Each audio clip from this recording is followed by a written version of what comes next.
This is the Life by Design with Angela Weiss podcast, episode 66. Hope has a blueprint, dreaming before you know the how. Welcome back. I'm Angela Weiss, dual board certified nurse practitioner and author, and I want to talk about something today that has really been on my mind a lot lately. And that's dreaming about your future and allowing yourself to have hope for what your life still could become, even when you have absolutely no idea yet how it's all going to come together. And before we get into it, if you enjoy the Life by Design podcast, please make sure you follow the podcast so you don't miss an episode. And if something I say today makes you think of someone who needs to hear it as well, share it with them. Like the episode, leave a review if you can, and help me continue growing this little community because I really do appreciate every single person out there who's listening. So lately I have been dreaming a lot. And the funny thing is, I don't think the dream is actually new. I think pieces of it have been showing up in my life for years. And I just didn't understand how they all belong together. I've always had these little ideas that would come and go, and I knew I wanted to buy some land someday. I wanted peace and quiet. I wanted trees and gardens and water and a home that felt like a sanctuary. I wanted somewhere I could write and create and teach and help people, but didn't really know how all of that would weave itself together. Then another piece would show up, and I would think about classes or studios or having a place where people could come and learn something or create something or just breathe for a while. Then life would move on and the idea would kind of sit there in the background, and then another season would come and another piece of this grand idea would show up. Looking back now, it feels like somebody was handing me puzzle pieces one at a time without ever showing me the picture on the box. So I'd have to figure it out on my own. And then last year, I moved into what I call my healing home, and something really shifted for me. I don't know if it was the peace of being here, the season of life that I was in, or the healing that had already happened, or probably just a combination of all of it. But after moving here, the idea just started steamrolling forward. One thing started connecting to another. Writing connected to teaching, and teaching connected to wellness, and wellness connected to creativity. Creativity connected to community, my podcast, connection to education, my books connected to the things I wanted to teach, gardens connected to healing, and nature connected to restoration. And before long, I realized I wasn't just dreaming about a house anymore, I was dreaming about an entire way of living. So now I have this picture in my head of a beautiful piece of property in the country with a barn dominium style home. Nothing ridiculous or enormous, just for the sake of being enormous, but something warm and peaceful and intentionally designed. A home where I can live and write and create. And there is a pond big enough to swim in, fish in, take a kayak out in. I can picture the dock, and I can picture sitting out there in the evening and the trees, just walking paths, raised garden beds and flowers and places to sit, and maybe even a greenhouse someday. And then somewhere on that property, I can see this holistic living and creativity center. Not a traditional medicine clinic, but not exactly a spa, not just a retreat center. More like a place where things I believe contribute to a beautiful life can all live together. And the ideas keep coming back to me. They're very simple: to serve, restore, create, grow, and connect. I can imagine educational classes and wellness classes, gardening, cooking, art, writing, small groups, maybe a little library area, places for people to sit and talk, my podcast studio where I can record this podcast and interview people, and eventually maybe even have a retreat component. And I have to laugh a little because when I say all of that out loud, the practical part of my brain immediately walks into the room and says, okay, exactly how are you planning to pay for all of this? Which is a fair question. I like practical things. I like numbers. I like figuring things out. I want to know how many acres I would need and how much the land costs and how much the building costs and what could be financed and what I should build first and how it could generate income and how the whole thing would actually function. But I've realized something lately that's been really freeing for me. I don't have to know the entire how yet in order to know the why. And maybe that's where some of us get stuck. We have a dream, and almost immediately we start demanding that dream explain itself, right? How are you going to afford it? How are you going to make that work? And what if you fail? What if nobody comes? What if it takes too long? What if you're too old? What if you missed your opportunity? Or what if you don't know the right people? And before the dream even gets a chance to breathe, we kill it with the logistics. I'm not suggesting that we ignore the reality. Reality matters. Bills matter. Money matters. Responsibility matters. I'm not going to buy 20 acres tomorrow because I had a good idea on a podcast. But maybe reality doesn't always have to speak first. Maybe imagination gets a few minutes before practicality can enter the room. Because right now, even if I don't know how this whole thing happens, I know why I want it. I want to create beautiful things. I want to help people. I want people to have somewhere they can feel restored and learn. I want to keep learning myself, and I want to teach and write and continue to write and grow things and create spaces where people can slow down intentionally and reconnect with themselves and with others in a really beautiful way. I want the work of my life to feel meaningful, and really that idea has been at the heart of Life by Design from the very beginning. I even wrote a book called Life by Design, Building a Beautiful Life Through Intention.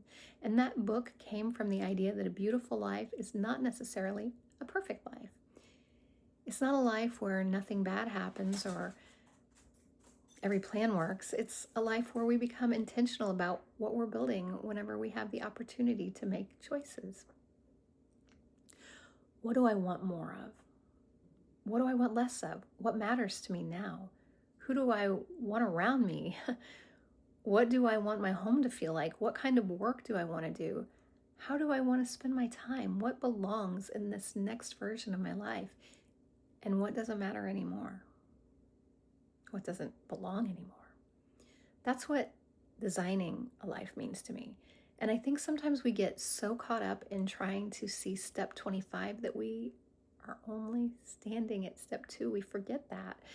We think we need the whole map before we start walking, but life doesn't work that way. Like when you go out on a hike, you don't see every step ahead of you. You just keep walking. Sometimes you take one step and then something happens and you meet someone and you learn something and you change jobs and you save some money and you read a book and you take a class. You have one conversation. Something doesn't work and then something else does, and suddenly the next step becomes clearer. Or maybe you scratch the plan and try something different. So I keep reminding myself, not knowing how does not mean there's no way. It just means I don't know the way yet.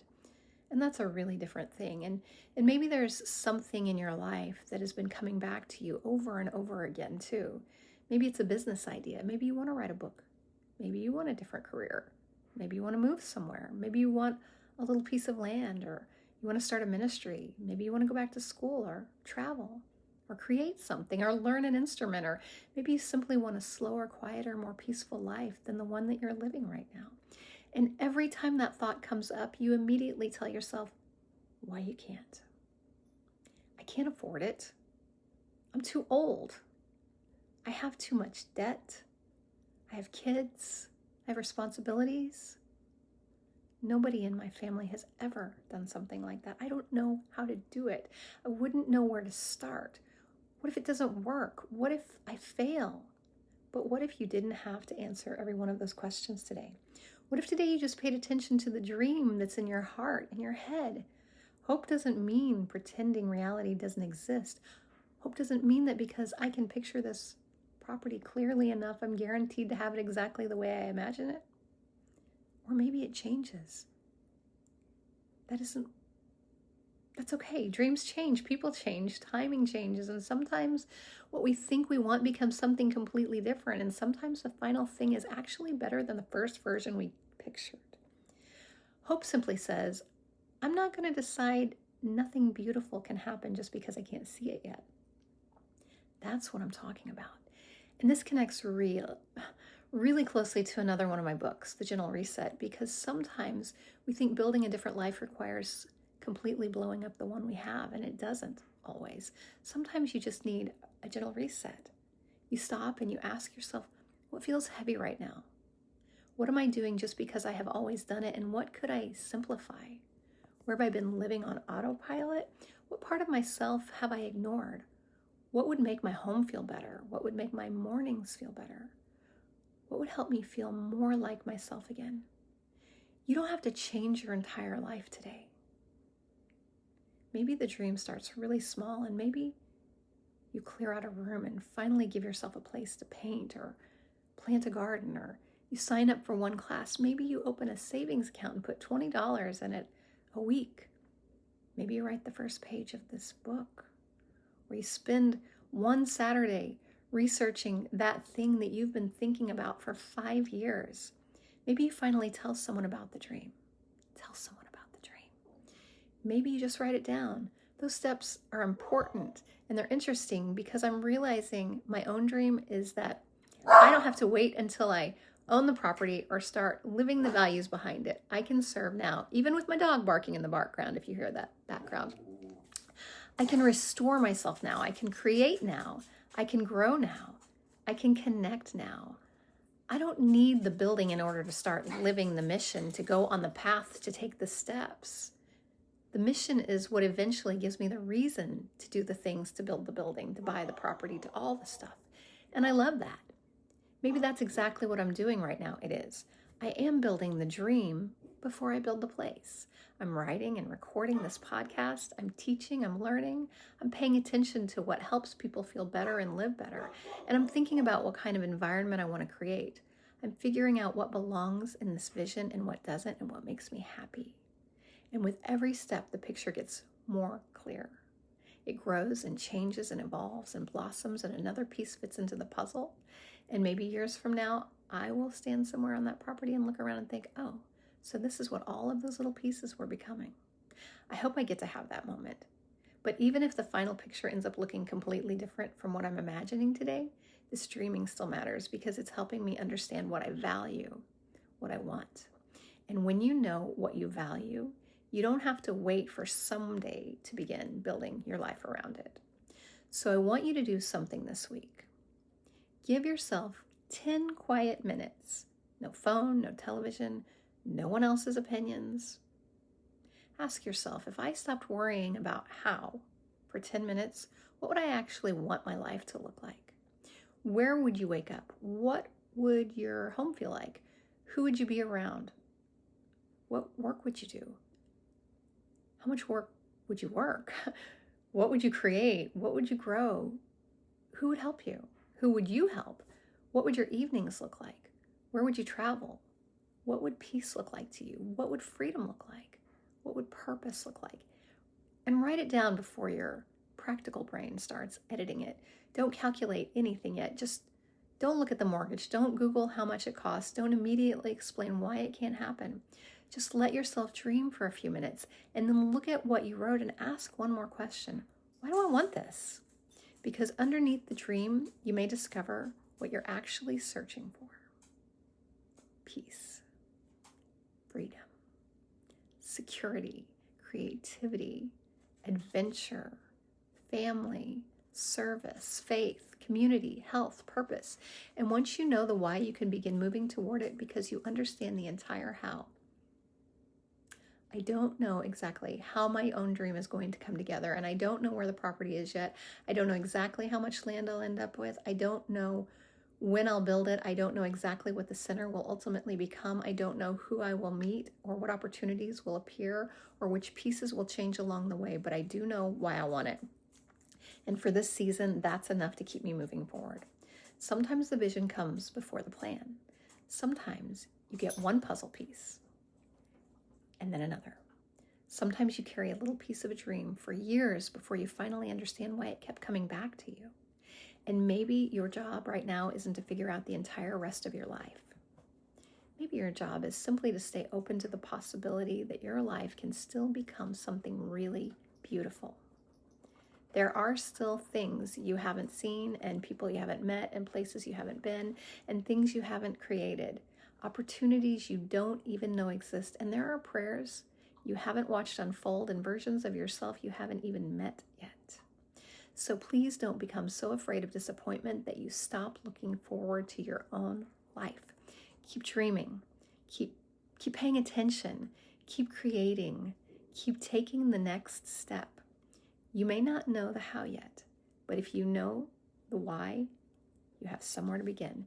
Maybe hope really does have a blueprint. Maybe it just reveals itself one piece at a time, and your life isn't finished. Dream accordingly.